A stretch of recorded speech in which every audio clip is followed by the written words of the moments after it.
요즘에 젊은 부부들이 아기가 잘 자라기를 바라면서 삼신상을 차리는 게 다시 유행인데 아기를 점지해 주시는 삼신 할머니가 정말 계신지 궁금합니다. 라는 질문입니다. 예전에는 아기가 태어나면 금줄을 두르고 삼신상을 차리곤 했잖아요. 그런데 요즘 젊은 부부들도 아기가 태어나면 37일 혹은 100일 때 삼신상을 차려놓는다고 하더라고요.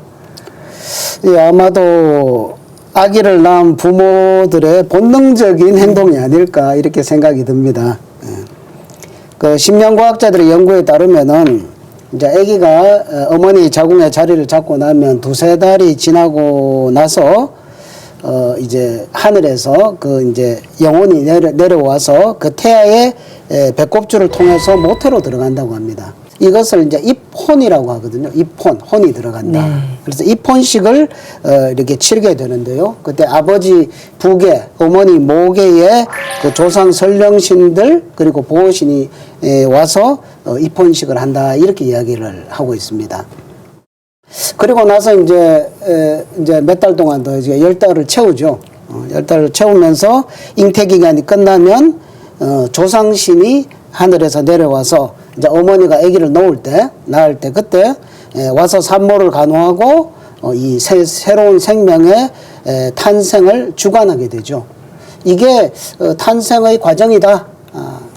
그런데 이제 도전해 보면 이제 이와 비슷한 이야기가 또 나오죠. 네.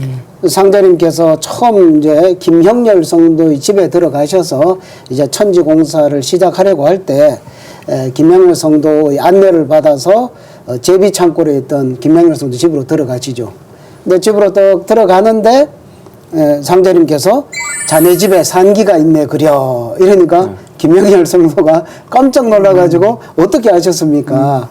저희 집사람이 지금 이게 만삭인데 어떻게 하셨습니까? 하니까 상제님께서 삼신이 말을 몰고 자네 집으로 들어감으로 알았노라 이렇게 말씀하시거든요. 그러니까 이제 아기가 태어날 때가 되니까 그때가 되면 이 탄생을 주관하기 위해서 그 조상신이 이제 그 집으로 가서 산모를 간호하고 그 새 생명의 탄생을 주관하러 이렇게 들어가는 그것을 상제님께서 직접 말씀을 해 주시는 거죠. 그래서, 이 탄생의 신비라는 것이 정말 그렇게 되어 있구나 하는 것을 우리가 알 수가 있겠습니다. 네, 뭐 요즘 그 드라마에도 그 삼신 할머니가 간간히 이렇게 등장하고 있는데요. 옛날부터 그 아기 낳을 때 삼신 할머니가 점지해줘서 이렇게 태어난다고 그러잖아요. 아기 엉덩이에 그 푸른 몽고 반점이 있는 게 삼신 할머니가 아기가 이제 태어날 때 엉덩이를 때려서 그렇다는 이야기도 있죠. 이 삼신 할머니 이야기는 뭐 너무너무 많이들 하고 계시는데 사실 이 이야기는 우리 고유의 그 삼신 문화의 일부분입니다. 사실은. 그래서 원래 이제 삼신의 뜻이 뭐냐 하면 대자연의 이 삼신은 얼굴 없는 자연신으로서 만유 생명의 근원이다. 뭐 쉽게 말하면 삼신이 조물주가 되어서 이 우주 만물을 다 낳으셨다 이거죠. 열어내오신 거죠. 그래서 태초에 하늘과 땅, 인간이 모두 이 우주의 가득한 원신인 이 삼신의 조화에 의해서 태어났다. 이렇게 우리가 알고 살아온 이것이 이제 삼신 문화의 근원이죠. 그래서 이 삼신은 조화, 교화, 치화라고 해서 이 세 가지 창조성을 가지고 있는 한 분의 신이다. 이렇게 인식을 했고요. 그래서 만물을 낳고 길러내고 다스리는 이제 우주의 순수한 창조 정신.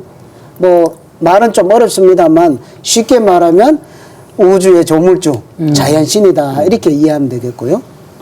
그런데 두 번째로 이제 삼신은 이 우주에서 실제로 모든 생명을 통치하시는 인격신, 하늘, 땅, 인간, 신병까지를 다 통치하시는 그 인격신 하느님인데 이분을 이제 삼신상제님이라고 불렀거든요. 그래서 아까 삼신이 있었고 그 다음에 삼신상제님, 다른 말로 삼신일체상제님. 삼신과 한 몸이 되어서 일체가 되어서 천지 만물을 직접 다스리시는 인격적인 상제님. 울고 웃고 죄지은 놈, 나쁜 놈 보면은 화도 내시고, 저 훌륭한 사람을 보면은 효자들 보면 막 상도 내리시고 하는 이런 통치자로서의 인격적인 삼신상제님. 이게 이제 삼신의 두 번째 뜻이고요. 그 다음에 이 삼신과 삼신상제님의 이런 조화, 교화, 치화의 그런 이상을 우리 한민족의 역사 속에서 펼쳐내신 분, 이제 황국배달조선의 환인, 환웅, 당군, 이분을 또한 삼신이라고도 이렇게 우리가 또 호칭을 하기도 합니다.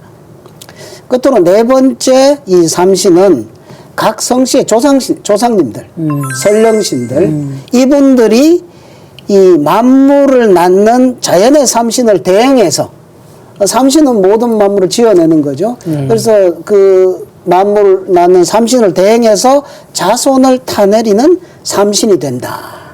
우리가 보통 말하는 삼신 할머니는 바로 요 네 번째 이 삼신의 뜻에 해당되는 걸 가지고 이제 삼신 할머니라고 이야기를 하는 게 되겠습니다. 그 사람이 태어나는 걸 관장하는 그 삼신이 그러면 사실은 자기 조상 설령신이라는 말씀이군요. 그렇죠. 네. 조상님의 역할이 정말 막중하다는 생각이 듭니다. 네, 맞습니다. 그래서 한 인간의 탄생이라고 하는 것은 이제 상제님의 주제 아래에서 순전히 자기 조상신의 음덕과 정성과 보살핌으로 이루어지는 건데, 그래서 상제님의 아주 중요한 말씀이 있습니다. 하늘이 사람을 낼 때에 무한한 공부를 들이나니 그러므로 모든 설령신들이 쓸 자손 하나씩 타내려고 60년 동안 공을 들여도 못 타내는 자도 많으니라. 이렇듯 어렵게 받아난 몸으로 꿈결같이 쉬운 일생을 어찌 헛되이 보낼 수 있으랴. 너희는 선령신의 음덕을 중히 여기라. 엄청난 말씀이죠. 이걸 모르고 우리가 살고 있는 거죠. 그런데 그 자손이 없어서 대가 끊긴 신명들도 많잖아요.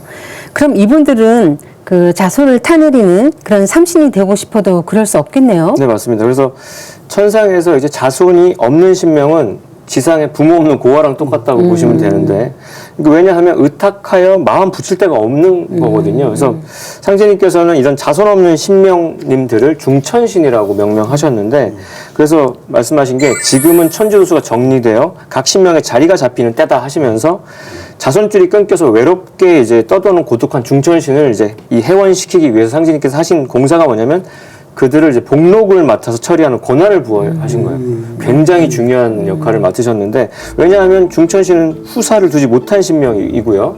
황천신은 이제 후사를 둔 신명인데, 중천신은 의탁할 곳이 없어서 예전에는 황천신한테 의탁해가지고 울밥을 얻어먹고 이렇게 왔어요. 그러니까 그 원한이 수수천년 엄청난데, 이거를 이제 상제님한테 이제 하소연을 하니까, 이후로는 이제 상제님 천지공사 이후로는 중천신이 복을 맡아가지고, 왜냐하면 자기 새끼가 없으니까 얼마나 팔이 안으로 굽을 팔이 없는 거죠.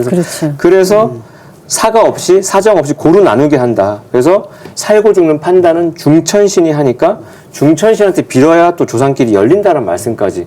이거는 상제님 진리 아니면 얘기가 안 되는 얘기인데, 그래서 중천신은 자손이 없으니까 모든 일에 공평무사하다는 거죠. 또 태모님께서는 이제 이용기 성도한테 말씀하시게 있는데, 야, 용기야, 오늘 자식 달라고 오는 사람이 있다. 이렇게 하시면서 그 잠시 후에 이제 아들이 없어가지고 이제 한이든 어떤 사람이 찾아서 태모님한테 아들을 내려주실 것을 이렇게 애원하니까 태모님께서 이제 삼신경을 읽으시면서 자손들을 태워서 주셨거든요. 그거를 용기가 이제 신도가 열려서 보니까 삼신리를 보고 이제 칠성리를 보면서 그 두 기운이 합해가지고 이제 생명이 잉태가 되는 게 보이는 거예요. 그러니까 이 인간이 태어나는 일이라는 것이 아주 우주적인 대사건이고, 그걸 관리하는 천상에 그런 중천신의 세계가 있다는 거. 그래서 성경님 말씀에도 사람이 다 쓸 때가 있나니 천왕에서 집자리 뚝 떨어질 때 너는 천하를 위해서 뭐되라, 너는 천하를 위해서 뭐되라 하고 타고난다. 우리가 다 그런 천명을 받고 이 땅에 소중하게 태어났습니다.